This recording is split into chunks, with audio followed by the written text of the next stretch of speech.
My name is Alana Silber, and I am the Executive Director of Sharsheret, the National Jewish Breast and Ovarian Cancer Organization. So let me first start by saying it is so good to see you all on the call today. We understand these are very trying times, and first and foremost, the health of our community and the women and families we serve is our priority. So we wish you all on the call today good health for you and your family, and appreciate you taking the time from this frenzied world that we're living in to take some time to learn for yourselves on how to be better caregivers. These are very unprecedented times, and we understand the challenge. Before we get started, just want to repeat one more time, we're very mindful of everyone's privacy. We are recording this call. So if you do not want your face on screen, feel free to turn off the video. Questions can be sent through the chat. Many were sent in advance, and we'll get to them at the end of the call. So Sharsheret's model of support, and many of you are familiar, has always been to provide support to women and their caregivers by phone and by email. So given the current situation, we are well equipped to be there for you and to support you as you support your loved ones. We have a program called the Florence and Lawrence Spungen Family Foundation Family Focus Program. That is you. You are the people that are part of this program, and we are still conducting this program as we always do. We know the issues are different now and have changed, but we are ready and prepared to help you. So for us, while this is a transition, you should feel comfortable reaching out with anything and everything you need along the way. And we're very grateful to our sponsors who are enabling Sharsheret to stay up and running and provide these services to you, the Florence and Lawrence Spungen Family Foundation and Susan G. Komen of Los Angeles. Their generous support is sustaining the organization, so we can continue to be here for you. We're asking that everyone stay muted. A lot of your questions were compiled in advance, but if something comes up, feel free to put it in the chat. If we can get to it on today's call, we will answer it. If not, we will send you a response within 24 to 48 hours. We will hear you. Today, I'm really privileged to be here with our speaker, Shara Dubitsky. Shara holds 3 master's degrees in clinical counseling and educational psychology and has completed her clinical training towards a doctoral degree in clinical psychology. Shara was on our staff for many years as Director of Support Services, and now she serves as a Senior Advisor on our Medical Advisory Board. Shara frequently lectures across the country on varying topics, including life skills, navigating day-to-day experiences, and living side by side with a cancer diagnosis. She has a love of humor, which I think we all need right now, if we can, and integrates her expertise with her comedic style. Shiraz joined us today to speak to you about COVID-19, caregiving, and cancer, strategies for caregiving from a distance, and managing self-care. So while we're here for you virtually, we're really here in one room right now. So everything here is for you. So I'm going to turn the floor over to Shara. Thanks, Ilana. As you said, this is certainly uncharted territory for all of us, and there's a lot to be shared. So I'm going to do my best to cover what I think are the general concerns that we're all experiencing. And you should know that this topic really resonated for me personally. My dad just had heart surgery last week in Florida.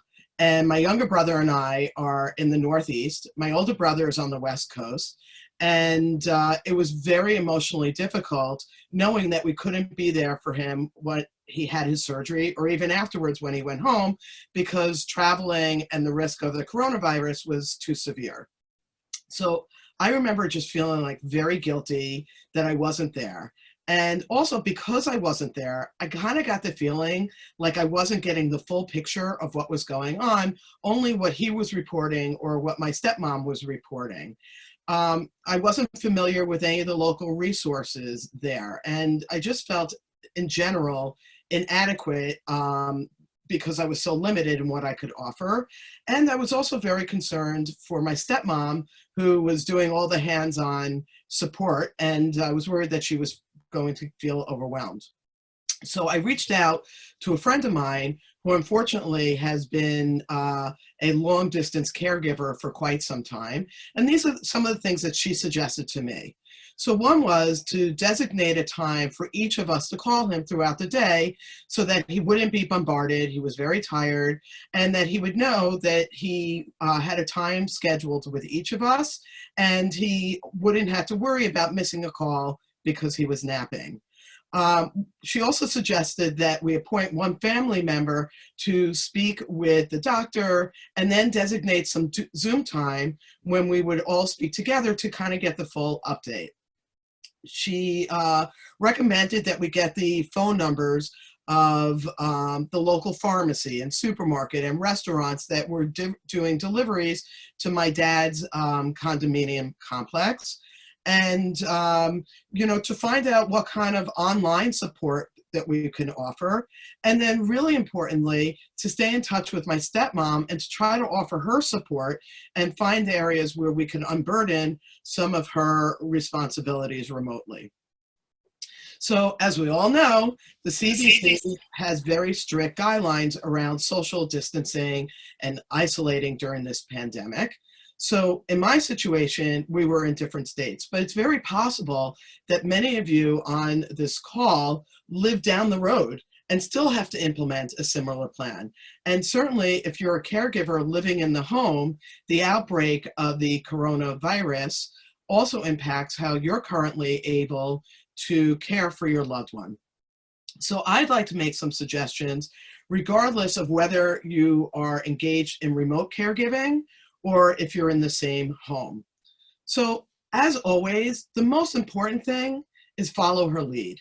What is very important to do is to be a good listener. Let her share the information and experience in a way that's most comfortable for her. And while doing this, validate her feelings, right? Because living with a cancer diagnosis is already very emotional, and it's certainly much more complicated and magnified by the restrictions and the change in the healthcare during this pandemic. Her feelings may vacillate between worrying about really big things like survivorship and more mundane concerns like food shopping and meal planning. I recently spoke with a woman who's living with stage 4 breast cancer, and she is really worried about the impact of the virus on her health. Another thing that she spoke about is that, you know, usually her kids are in school during the day and she gets a little bit of a break, but now she's on mommy duty full time without those downtimes. You know, this is somebody who was worried about colds and flu before the COVID-19, and now her worry has really become more panic since the virus outbreak. So it was important for me to validate her experiences and to say, you're not overreacting. And once I was able to validate, we were able to strategize and discuss ways to cope. In general, across the board, regardless of what you're dealing with, it's important not to move into problem solving immediately. Figure out where a person is at emotionally and logistically, and then you can start to strategize. We're hearing from women that surgeries are being postponed. Follow-up with the doctors are being put off. Meetings with the treatment team are being put on hold. And, you know, we're hearing that even getting in touch with doctors has become much more challenging. You know, with a cancer diagnosis and the risk of coronavirus, she may be feeling that everything is out of her control. So let her make the decisions. In the areas that she does have control, let her have them. You can certainly offer suggestions, but in the end, support her decisions that she's making. If this wasn't a global crisis, most of us would, not most of us, but most of the women that we're supporting would be getting communal support. They'd be getting meals and rides to treatment, and in some cases, childcare relief, and hopefully caregiver relief, and some help in the home. But all these options are no longer available because the restrictions of the social distancing. So given that, it is important to be clear about what you can offer and try to assess what her needs are. So I think the starting point is really to create a checklist and then start to delegate. So figure out, what are her current medical needs? What are her emotional needs? In general, is she worried that her medical and emotional safety net are compromised or absent now? You also need to figure out, what are her just basic care needs? And then once you kind of have a sense of that, then it's time to delegate. But keep in mind that support is not one size fits all. So I often think about my cell phone. It's great, right? It's a phone, it's a camera, it's an encyclopedia. But you know what it's not? It's not a hammer, right? So I would never use my phone to hammer a nail into a wall, because A, it probably wouldn't be effective, and B, it would probably break my phone. Now, a hammer is great for when I need to hang something up or remove a nail, but I'm certainly not making calls off of my hammer. So when I think about that, I think about all the caregivers in this, in the support network, and to keep in mind that each one has their own strength and function, and so it's important just to delegate wisely. A caller diagnosed with breast cancer noticed that she was often comparing her situation to others, and this raised her stress level. So to reduce her anxiety, she would imagine that every woman had a cardboard box filled with their own variables. Now, it's very tempting to peek into somebody else's box, but it's important to remember that the contents and the variables in each person's box is unique to them and may even be irrelevant to her. So keep in mind that people's circumstances are different. Our personalities differ. How we cope with things are unique to us. And even within our own families, we deal with things differently. So rather than getting upset or frustrated with how a family member may be managing this, I believe we have to just show some compassion and embrace the fact that each of us will have our own take on this and collectively deal with it as a family. So, for example, in my marriage, my husband happens to be the worrier. I'm the calm one. And I notice that as when he starts to be calmer, I start to get much more anxious. And so I thank him every day for taking that on in our relationship, because I really feel like his worrying is a gift to us. And it's a very fluid dynamic. So I realized that we need to have worriers and people who are calm, because if both of us were anxious, we would be too tired or worn out and just not on top of our game. If we were both calm, then, or if we were both the let's see what happens type of people, we may miss out on getting what we need. So I think that both are critical in this. So let's respect that each of us manages differently, and that's how we will function collectively. So now it's time to delegate. Organize a conference call with your loved one and with all caregivers. Who's good at researching services? Who can speak with the doctors and the treatment team? Who can coordinate ordering shopping and meals to be delivered? How can we help with the kids? Maybe we should have reading hour and take turns with that, or doing projects online, or helping with homework. I think due to compromised energy and fatigue and stress and anxiety, it may be difficult for your loved one or her immediate caregiver to have to repeat what's going on over and over and over again to friends and extended family. So I would suggest designating someone to write updates either on an online resource like Caring Bridge or on WhatsApp. And you can get the links to these online services on Sharsheret website, or even better, you can call and speak with a Sharsheret social worker who is wonderful and can give you this information. Remember that this is a long-term process in terms of healing, and so you have to pace yourselves. And I also would recommend coming up with creative options on how to spend time remotely. So, over the years, many women have said to me that they feel cringy when people try to say the right thing or do the right thing, and they're working so hard. And women have reported back that they just want people to feel more natural, and just being there without always having to work so hard may actually be the greatest gift of comfort that you can offer. My 22-year-old daughter moved to Israel 4 years ago, and we speak at least once a day. And honestly, sometimes there just aren't things to talk about, but we kind of just want to connect. And it was starting to feel pressured and forced. So what we decided to do was to try to spend time more naturally. So if she were here with me and we were both cooking in the kitchen, we wouldn't be speaking nonstop.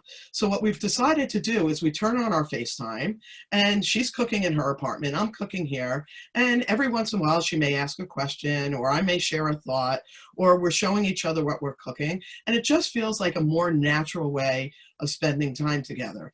If she were here and we were in the family room together, we wouldn't be talking all the time. So now we FaceTime, and I may be working on my laptop, and she may be reading a magazine, and every once in a while we're speaking. Again, we just want to connect, but it doesn't have to feel so forced. I really am finding and hearing a lot about caregivers who are neglecting to take care of themselves. And that's why Sharsheret decided to do this Zoom chat. So recognize that you are having feelings of guilt and sadness and anger over the situation. And once you recognize that, you kind of let go of that. Maybe create your own support system. Reach out to Sharsheret. We can help, and we can give you some support and some tips. And remember that under normal circumstances, progress takes time. So just take things one step at a time. You don't have to find the answers to everything at once. And you may not be able to fix all the problems. Recognize that the options and solutions won't be perfect. So you have to kind of choose the best imperfect solution and just make some peace with that. Also, recharge your own batteries. I often picture a power strip that has so many things plugged into it, and that's definitely the quickest way to get burnout. Also, there are times when you have a power strip where everything is plugged into it, and then I look over and the power strip itself is not even plugged into the outlet. And that's how I'm feeling sometimes. Either I'm burnt out because too many people are relying on me, or I'm not accessible because I'm not plugged in for a recharge. So I have to make sure that I'm recharging properly and routinely. It's important for all of us to have a healthy diet and to exercise, sit outside when we can, and just take in nature's goodness. We may find ourselves juggling multiple roles due to the fallout from social distancing. So prior to the COVID-19 outbreak, many of us were pretty good at compartmentalizing our lives, right? We designated the time when we were going to be the parent and the spouse and the friend and a caregiver and an employee. And we had recognizable boundaries. And social distancing is just making a mess out of that, and it's causing those lines to blur. So with kids home, we may be doing schoolwork when we were typically working on our own work tasks. Before this, we were able to have time to shop and to help someone and to cook and to socialize and times to pray. But now it just feels like a whack-a-mole, that arcade game in which players use the mallet to hit those toy moles, which, pop up at random, and we're trying to get them back into the holes. So we are tending to everything as they're popping up, and most likely we're not giving our full attention to anything. And this results, again, in our feeling guilty and inadequate, and we're just simply feeling frustrated. So to the best that we can, create a schedule and make sure in that schedule that you're also scheduling time for self-care. This may seem obvious, and I'm sure at this point, most of you are probably doing this, but create a space for working and a non-work space for yourselves. I just got off a Zoom call with friends of mine, and I was like, people, it's time to triage. Determine what needs, and whose needs require immediate attention, whether it's you as the woman living with cancer or whether you are the caregiver. Some of you on the Zoom chat have now been thrust from patient to caregiver. So under typical circumstances, a woman undergoing surgery or treatment can expect, again, that many of her needs will be tended to by friends and family. And this may be diminished at best, and probably more likely non-existent due, again, to the social distancing. So this is really an extra hardship. For some of our Sharsheret callers, not only are you not getting this assistance, but in some instances, you have to now self-care and find the energy and strength to care for your families. And you now may be thrust into a position of having to care long distance for a parent who already had their care in place and all their needs tended to prior to the pandemic. So how do you adjust? You have to determine what you can take on. Don't take actions that will compromise your own health. Someone recently shared with me, and I love this, that we should probably be calling this more physical distancing and not social distancing, because we can still be there socially, remotely, and that we can try to take care of some of the needs through technology. Being there doesn't always have to be full on hands-on. And again, as I said earlier, sometimes just being present may be good enough. In some instances, you may have friends who are offering to help, even during this crazy time, and they're probably doing so sincerely. So perhaps you can reach out to some of those people who have offered to help and see if they can assist in maybe researching resources for your parent and then helping you to connect your parent with those resources. We are facing holidays. We have Passover and Easter ahead of us, which are traditionally spent with family and friends. And we're finding ourselves facing very hard decisions. So for example, you know, there may be family members alone, and it's just unfathomable to consider that grandma is going to have to be by herself for the holiday. Another thing is many of you may be used to going away for the holidays or being with friends and family in their places, and you're not making it yourself. So you're now in a position where you're making the holiday on your own, and you just may not be even feeling well enough to do that. And I think we all have to acknowledge how disappointing this is. So again, we can just do the best that we can. We can't hold on to the traditions at this point, but that doesn't mean that that the holidays can't be memorable. I had a woman share with me that she's worried about disappointing her family because she believes that she won't be able to shop for what she needs to make the full course Passover Seder. And she's worried about other people shopping or preparing for her because of the risk of contact. So we all have to shift our expectations. And I said to her, okay, so you know what? Maybe this year, the best that you can do at your Passover Seder is everyone's going to have matzah and cream cheese. Maybe that's the best that it can be.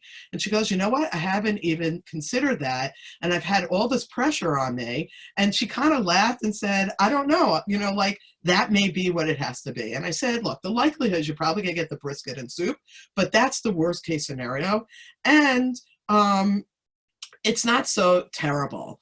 You know, I think as Ilana opened up, she said like these times are unprecedented, and we're not doing things as we traditionally do, but that doesn't mean that our solutions can't be memorable. And I assure you that this holiday, probably more than anything else, is going to be the one that everyone remembers in the future. So you can set the tone for how this is going to be remembered. And I'm pretty sure for that woman, her family will be talking about the year that they had matzah and cream cheese for many years to come. Prior to the holiday, you know, I think that many of you can maybe come up with questions that are interesting that you'll send out to everybody, and then have everybody answer them, send them back to the point person, and then they can be read at each person's holiday table. You know, in my family, years ago, we created a sweatshirt with our favorite memories on it for everybody, and we continue to wear this sweatshirt every single year. So I think that perhaps you can ask everybody to write down maybe their favorite memories, and again, send it to the point person who can share it with everybody, and it could be read at the table. And that in itself can become a keepsake. Find time, obviously, during the holidays to family Zoom to stay connected during the holidays. So instead of reaching out one-on-one, get the whole family together on one Zoom chat. And at the end of the day, you're going to set the tone for this experience. Decide what you want that tone to be and go with it. And then finally, let's talk about option B. Sheryl Sandberg, who is the COO of Facebook, she lost her husband to a sudden death. So option A was that she was going to live a long life with her husband by her side, and they were going to raise their children together. So option A was no longer viable. So she decided that she was going to put option B into play and to create the best out of this imperfect option. I want to end with this quote that I absolutely love, and that is, I saw it on Facebook. On Facebook. So it is, optimism does not mean that everything is going to be great. It means that we can respond to everything with greatness, or at least the best that we can. So I think that we'll open this up to some questions. I think, Ilana, we have questions that came in earlier, so we can go ahead and start that.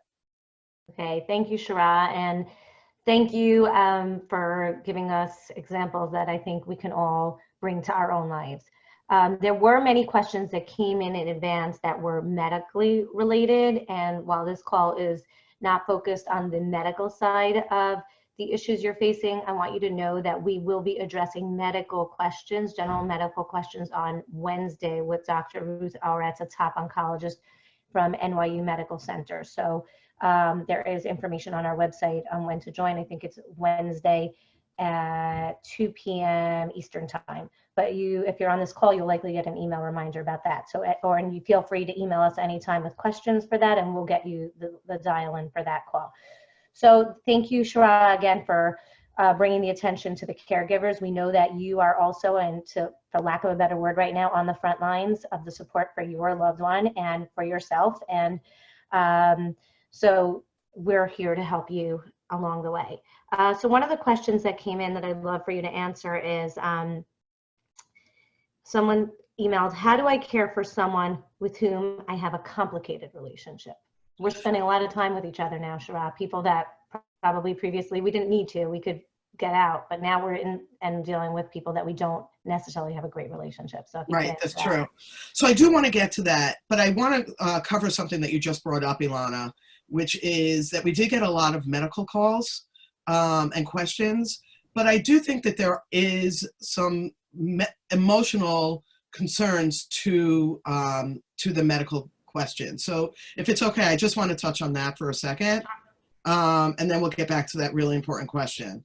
So I think it's important to recognize that many of these fears are valid, but they're not unmanageable. And many times I think we overestimate the crisis and we underestimate our ability to cope with that. So, you know, I know for myself that, you know, sometimes I go into my car and I type my destination into Waze, and, you know, I'm quickly browsing through the route list because it comforts me to know where I'm going. So I'm happily driving along the way, and all of a sudden I hear, and it says recalculate. And that's the worst sound. And suddenly I don't know where I'm going.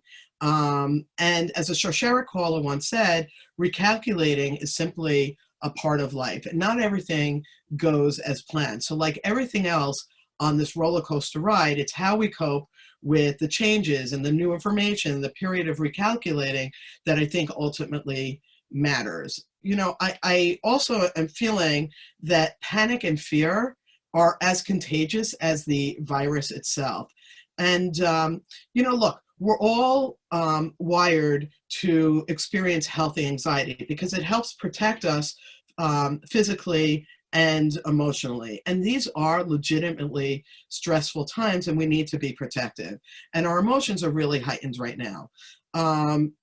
So it is helpful to assess the difference between healthy anxiety and panic. And it's also, I think, helpful to distinguish between our fear and what the facts are. Because oftentimes I think fear is a liar and we respond to it as if it's truth. Now, sometimes fear is based in fact, but most times we're just engaging in creative writing and because we don't know what the facts are. So we're filling in the storylines with these fears. And we happen to be overachievers when it comes to imagining worst case scenarios. So it's important to keep in mind that our emotions are filters for how we see and interpret the facts. So bringing that around to the questions about the medical is important to check in with your medical team and figure out what are your fears and what are the facts. So now I think to get to the question, I think the question was, how do I care for someone with whom I'm having a complicated relationship with? And, you know, I was thinking about that, and that's hard and it's challenging, but I kept coming back to this answer. And that is, I think we have to rely on morality versus sentimentality, right? This may be a time to detach emotionally. And you have to maybe believe that morally, taking care of people is the right thing to do. And I think if you can do that, that this helps keep your integrity and dignity intact. So if you can, try to, just for this moment, take a pause. You know, separate the past from the present, at least for now. And don't expect that whatever you're doing will heal any past relationship, and you shouldn't do it for that reason. In the end, maybe you'll even find that it would be healing for you and not for the relationship. Okay, Shara, one question came in just now on the chat, and I wanted to read it to you. That there's a lot of counseling going on, telehealth going on, and Sharsheret has, I think, you know, we have over 18 years experience with telephone counseling and peer support. So this person wants to know if you have any general advice on telecounseling. In particular, are there any questions that are helpful in accessing emotions over the phone? This is new for a lot of organizations and a lot of professionals. So your experience, I think, could be very helpful as people try to give support to each other and they want to emit these emotions. Yeah, so, you know, I'm also seeing that there is a lot of telehealth and counseling available. So I think the first place to start is with organizations that are reliable. So you may have organizations that you're already connected to. I would start there because at least you know that they're reliable, that they're responsible, and it may be a good springboard and thinking out loud with those organizations in terms of getting help. I also know that Sharsheret has a resource for mental health on its website, and you can certainly call Sharsheret to get that resource, and they can also help you with a referral and connecting you with a mental health provider. There are also you know, resources locally that are doing a lot of online counseling. So for example, there may be a Jewish Family Services in your community that now are offering things over the phone, and or some other social service locally that may be doing that. And I would start with all of those. And I also believe that the government also has websites to offer some reliable suggestions for mental health resources. So that's just where I would start. I can't really comment on all the ones that are out there and whether they're good or not good. It's just too many for me to be able to keep track of. But so I would go back to what we know is reliable. Right. So I thank you. And that is something that people are taking advantage of. And Sharsheret is a leader in this type of counseling. What we can tell you also at Sharsheret is, in particular, there are ways that you could ask the right questions to get the emotional support you want. So we have For example, in our peer support network, the women that are providing peer support to each other are trained by Sharsheret on what to ask and what not to ask. There are do's and don'ts. So if that's something that you would like more help on understanding, we have been training thousands of women on how to share support and ask the right questions to get, and what is, and like Shara said in the beginning of her call, to follow their lead and get that emotional support. But we also have trained social workers on staff who are providing this emotional support and getting the questions the right way. So I definitely encourage you to reach out. We have a team of 8 social workers and a genetic counselor who can speak to you on how to support somebody and get that. That's kind of part of this family focus, the Spungen Family Focus Program and counseling that we offer for caregivers. So if that's something that you need, we can work one-on-one. This call is not the end of the story. This is a general call. We will work with you individually to help you in your situation. So thank you for that question. There's another question that came in. What do you do when your loved one is refusing recommended measures to protect their immunity? And this is the example from the person who asked the question, like going to the market frequently. Another question, and this is part of it, is that my friend with cancer is still accepting meals, but I'm feeling scared that I might be inadvertently passing on the virus to her. What do I do? So Shara, I'm going to turn it over to you. We're putting those questions together because there seems to be like a lack of control on the caregiver's part, or when you're trying to support a loved one. So if any guidance on that would be helpful. Right. So, I think we're all feeling this lack of control, and we can only do what we have the power to do. As I said earlier, it is important to validate someone's choices. So I think that you can gently offer alternative options by saying things like, look, I'm feeling really protective. This is on me. I just am feeling protective. And I wonder if there are other ways for you to get your needs met. Can we just brainstorm for a minute? Also, if you're being asked to offer help in a way that's making you feel uncomfortable, I don't think you should do it. But I think that you can subtly offer other things that you can offer and that you are comfortable giving.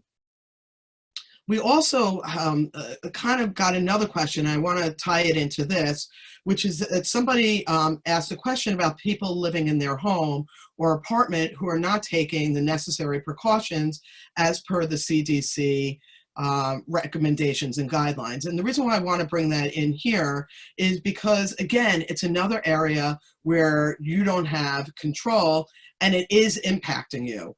So I think in these instances, you can say, listen, I care for all of us. What can we do to take care of each other? And again, offer some suggestions.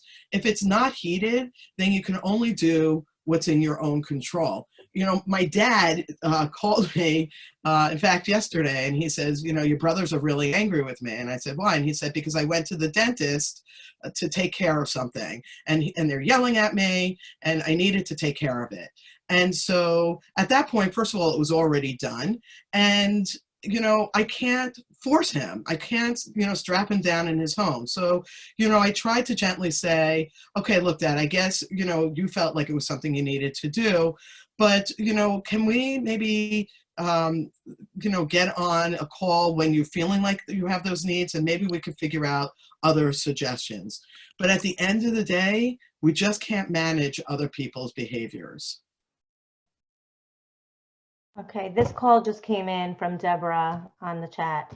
How do you deal with individuals that tell you that sometimes quality is more important than quantity?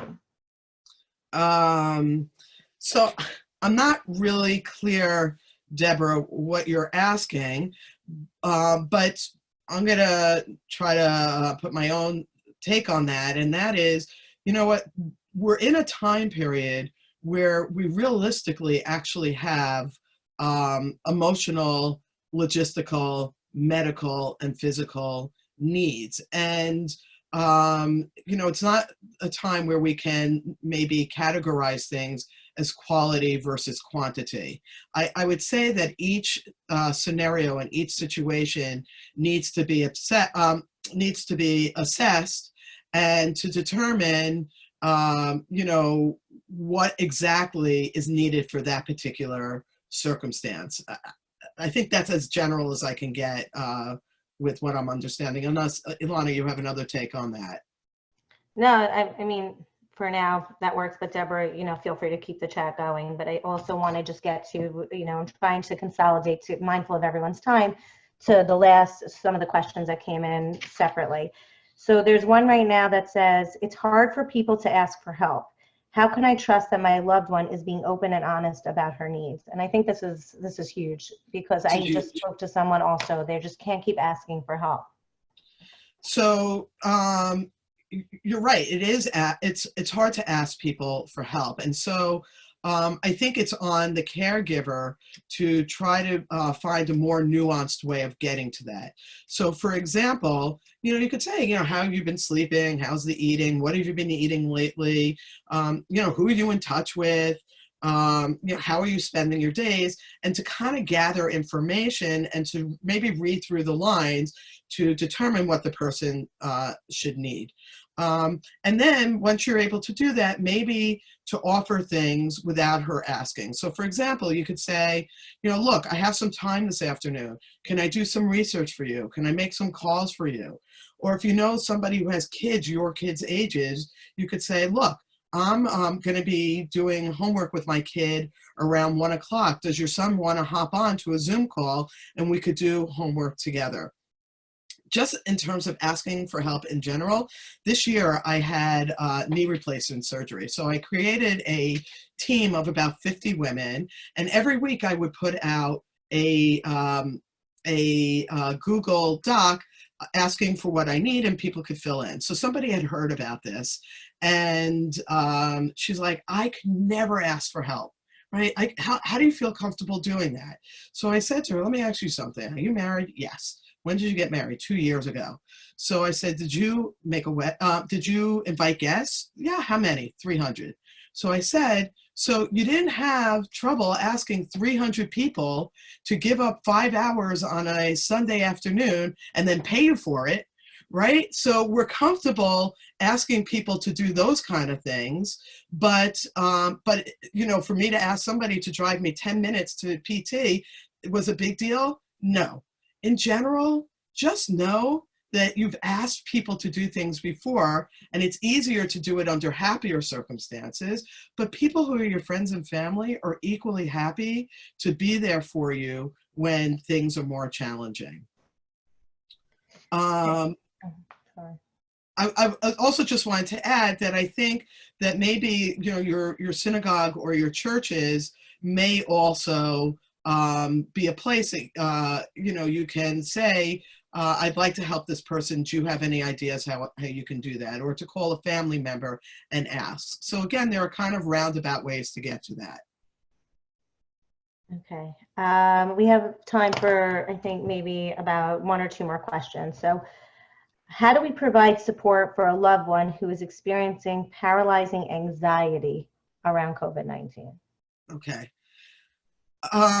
So I think that when we become a more exaggerated version of ourselves when we're faced with crisis and trauma. So if you're somebody who's probably a worrier before, that's probably going to be much more magnified at this point. So when I hear the words paralyzing, it makes me wonder what the baseline of anxiety is to begin with.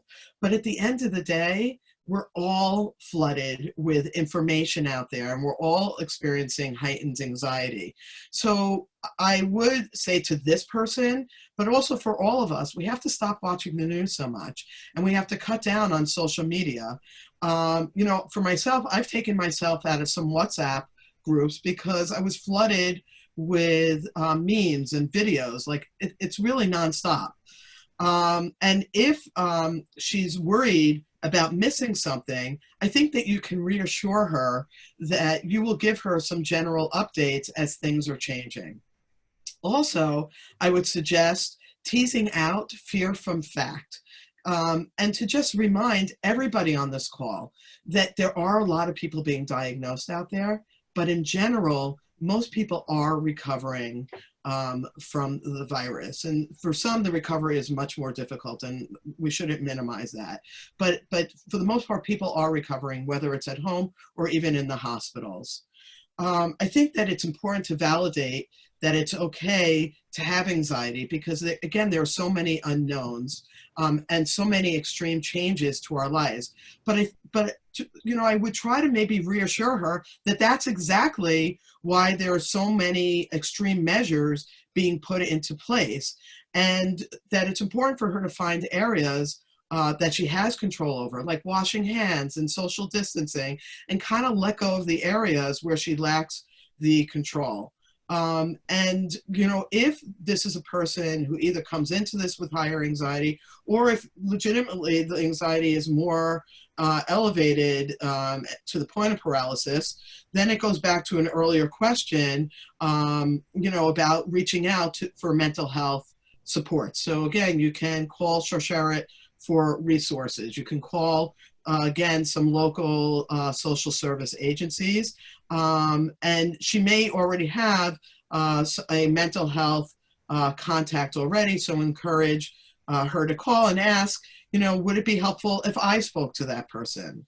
And I think that that's really the best way that we can offer help in that situation. So some of the points that you just made, I think, do answer. Kenneth sent in a question, but I just thought it would be interesting to bring it up for everybody that he lives in a family of nurses because they know so much, too much sometimes, it's hard to pull them back. Besides my wife being a former cancer hospital administrator, she's a 3-time survivor. I was the control when she was in treatment. How should I help convert her worries to concerns? So I think some of what you said is applied, but if there was anything you wanted to add, the concept of worry, concern, fact to what we can't do, and some of the strategies you suggested, if there was anything to add to that, or you covered? Yeah. I'm comfortable with that. I think there are some people who are answering you on the chat, providing a little bit of support to each other. There was one more question that came in beforehand, and if anyone wants to send it in, we just have like a couple of more minutes. But it's hard to set boundaries. How do I say no when I'm feeling overwhelmed as the caregiver? So I think that overall that wanting to be helpful to people is really noble, and sometimes maybe choosing others over ourselves. But in doing so, I think that we are shortchanging everyone.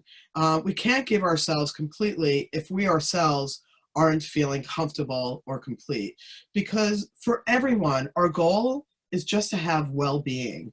And this comes, I think, from within, right? So it's important to determine what works for you and how, in the context of those boundaries, how you can help others. So set up appropriate and workable boundaries and only offer what you can, and appreciate that other people are just doing the same. We all know that example where on an airline, the stewardesses always say, in case of an emergency, put your oxygen mask on before even putting it on your child. And that feels so counterintuitive, but that's the best way that we can help. So if the foundation is weak, then everything else is going to fall, and we're not going to be our best selves, and we can't give that to people. So I think that establishing a solid base and giving what you can give is really the healthiest option out there. And that's really what this is all about. It's about this whole webinar was about keeping ourselves healthy so that we can be the best support and help to those people that we love. Thanks, Sharon. I can't think of a better ending to the call, because at the end of the day, regardless of what situation you're in, we are all in this together for ourselves and for our families and for our friends. We have to stay healthy. So we encourage you to follow the guidelines that are coming out of CDC. We are updating you all the time, but even those basic measures, we have to internalize them. We have to keep them to keep our family healthy, and they are very complicated and very distressing, which is where we come in. These are not easy times. In every family, there are struggles from one end to the other. So we encourage you to reach out to our team. We are here, we are available by phone, by email, text, Facebook, however you want to reach us, through the Florence and Lawrence Fungen Family Foundation Family Focus Program. We are here for you and your family. We have social workers, we have a genetic counselor. There were medical questions that came in. We are going to have an oncologist on Wednesday to answer general questions. At the end of the day, medical questions, talk to your healthcare professional, but feel free to join us on these general webinars. These are a series. We'll be keeping them archived on our website for you to watch on YouTube, and written transcripts, whatever makes it easier. We want you to have the information the best way you can have it. So the next one, like I said, is Wednesday. We have a webinar, and on Sunday we'll be having an Unseder, which will get us in the mood for the holiday with very helpful resources and an opportunity to come together with some spiritual support for one another as we enter the holiday. And for everyone who's celebrating this season, we want to wish you good health. And we are all in this together, and we wish everyone continued good health. And we thank you for taking advantage of what our Sharon has to offer. We can make a difference. So thank you, and stay well.